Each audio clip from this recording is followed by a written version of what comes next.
Welcome to another episode of What Works Wednesday. My name's Leland Gross. I'm your host. And today I want to answer a question that I get asked very, very regularly. I would say most months I am answering this question in some form or fashion. And the question is, what do I do with an old 401k? Or I have an old 401k, 403b retirement plan from an old job, an old employer. What do I do with it? And it's a really kind of growing need in the world, especially in the world of self-employment, because many times we are leaving an old job in order to start our business. So I was a financial advisor in a big corporate firm for years. And when I left, I had a 401k from my old firm. And there's only so many things you can do with that. And depending on what you choose, it can be really painful. There's not really another way to say that. It's really sink or swim. You can either make the most of that money that you've saved, that your employer has contributed to, or you can way overpay in taxes and penalties and kind of lose the money. So oftentimes in our current society, we're not staying in the same job for 40 years like older generations did. For millennials and Gen Z, it's really common to have to move firms, move businesses in order to really grow your career and elevate experience and pay, because companies are more likely to pay more money to a new person coming in order to attract talent than to give raises from within. And that's a whole other podcast episode, that issue. But that leaves people with all like a trail of old retirement accounts. I have people who come in and they're like, I've got 5 different 401ks from my career that I need to figure out what to do with. So it's a confusing world and not everyone really knows how to navigate it. And like I said a few minutes ago, it's a high stakes decision what you do. It can really make or break your retirement or your financial plan in doing that. So I want to go through the 3, or I should really say the 2.5 things you can do with your old 401k in order to really make the most of it. So option 1 is the half option, and that's just to leave it. So 401ks are governed by a law called ERISA. We're not going to go into all of that, but ERISA really gives a lot of control to the employer on, what they want to do. But the employer also has a lot of stakes. They're a fiduciary, and so oftentimes they'll hire out a 401k third-party administrator who they're paying for, and the third-party administrator will say, yep, it's going to be X amount of dollars per participant in the plan. So however many people have accounts with this 401k plan, the employer typically has to pay a certain dollar amount. Now, some third-party administrators will say, only active participants. So employees that are actively contributing who are still employed. Others will say anybody who has the account. And so I say that because, if option 1 is just leave the money in the 401k, that's only an option if the plan allows for it. So many plans will say, hey, you have to roll this money out, or we are going to roll it out for you into an IRA for yourself, and it's just going to be sitting over here in an IRA until you decide what to do with it. But most of the time, you have the option to leave it. Now, what are the advantages of leaving the money in the 401k? Well, if you have a great investment option offered in there, some 401ks have great fixed accounts with higher interest rates. Some have certain loan provisions. There's certain features that a 401k could have that you want to maintain. And so you can leave the money there. That's not typically the number 1 option, but many times the nice part about being able to leave your money is you're just not in a rush, right? Like with health insurance, when you leave, you got to figure out health insurance fast. But with your 401k, you can wait, you can get settled, you can find out where you're going to land. You can, build your business and not worry about moving your old 401k right off the bat. So unless they're going to force you to roll your money out, you can leave it and kind of take a breather and figure yourself out. And so it's not this heated rush. I have had people who said, I left and I didn't know what to do, so I just cashed it out because I needed to do something. Well, that's not the right option.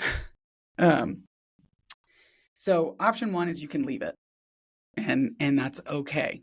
I want you to feel freedom to do that. And oftentimes some 401k plans have really low cost to them too. So sometimes it could be more advantageous to leave it in your 401k, or some 401ks can receive rollovers into them from IRAs, which can help with Roth conversion strategies.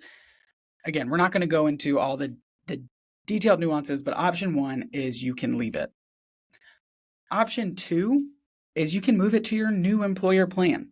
So, you leave a business with a 401k plan, you start your own business and you set up a SEP IRA or a simple IRA or a solo 401k. You can take that old 401k and roll it over, do something called a rollover into your new retirement plan. Maybe you go to a new firm you're still an employee, you didn't start a business, but they offer a 401k. You can move it over. So what a rollover is it's a way that you can say, hey, take this money that's, tax sheltered.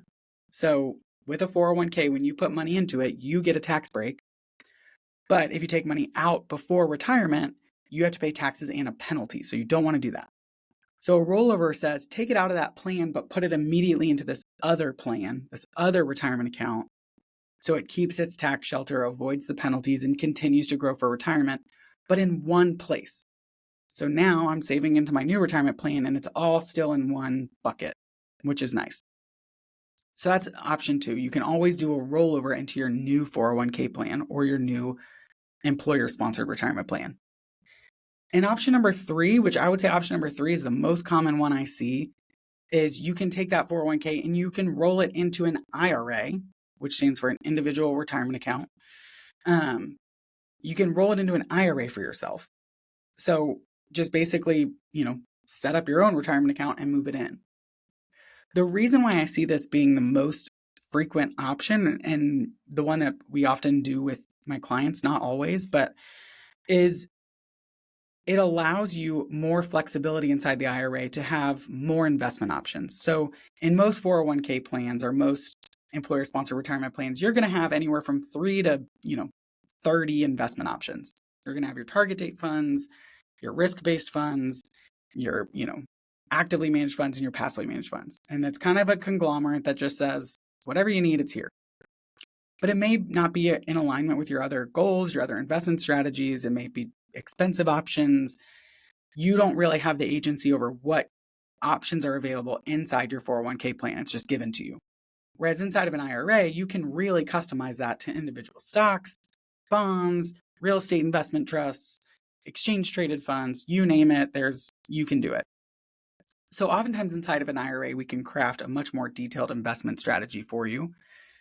And then additionally, what we find is, as opposed to saying 401k to 401k, well, then I move jobs again, and now I need to transfer that 401k to my new 401k, and we're always doing this cat and mouse game. You can create a centralized IRA that says, this is my retirement bucket. Each 401k, whenever I leave that job, goes into this bucket. And that A, creates a centralized space, which is nice. And B, it prevents money from the earlier 401ks, prevents them from being bought and sold over and over again. Because when I take money out of my 401k and move it to my new one, I have to sell the shares of those investments and repurchase them in my new plan. Well, then a couple years go by and I change jobs again. And now I'm selling that 401k, which has the money from the first one. I'm selling that again and repurchasing it again, and so on and so forth, which doesn't allow the money to grow. And we know long-term buy and hold strategies tend to perform the best within your financial plan. Talk to your financial professional. But when we do use an IRA, then each individual 401k can only be bought and sold and repurchased once, as opposed to then again, once you do the second 401k, because the same money is moving around, you move everything into one bucket. And so only new money is getting sold from the 401k and repurchased. That may not make sense over a podcast, but oftentimes I see people use an IRA because it creates a more individualized investment strategy and it creates a centralized bucket for retirement. A couple other things. So option one, you can leave it. Option two, you can move it to your new employer plan. Option three, you can move it to an IRA. A couple other things to note is, let's say you're like, I had a job when I was 25, but now I'm 50 and it probably has like $5,000 or $10,000. I probably lost it by now. I hear that a lot. Like, I don't even know. It's probably gone. It's not gone. These things are coded under your social security number, and they've probably been growing that whole time just in the investment allocation you had it in when you were 25. So it's important to go hunt down where these accounts are. So oftentimes we're calling the employers saying, calling the HR department and saying, who was the retirement provider, in the year 2005? Oh, it was Fidelity. Okay, we're calling Fidelity.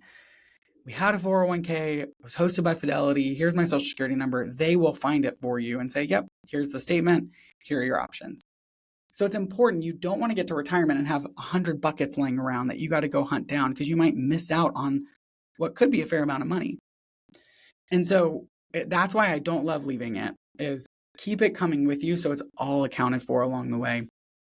And the last thing I'll say is in 401ks, there's a lot of tax options. There's Roth and there's pre-tax. So pre-tax, you get a tax break now, but you pay taxes when you take the money out.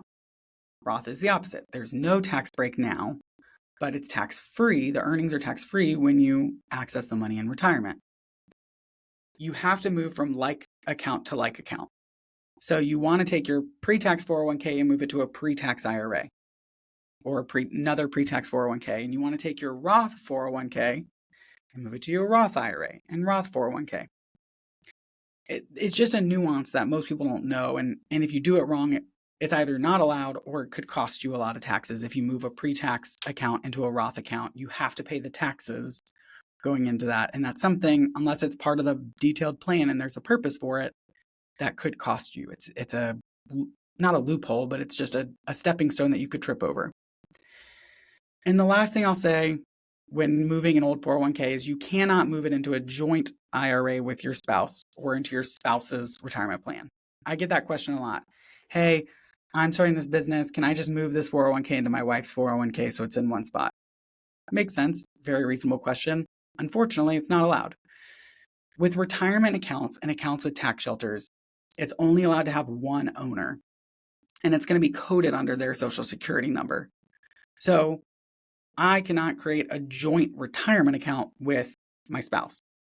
We have to each have our own based on our social security numbers. So unfortunately, you would have to set up your own individual retirement account and move the money in, and your spouse would still have their 401k going on, which is normal. Most people get to retirement with, each spouse having a pre-tax account and a Roth account and maybe a brokerage account.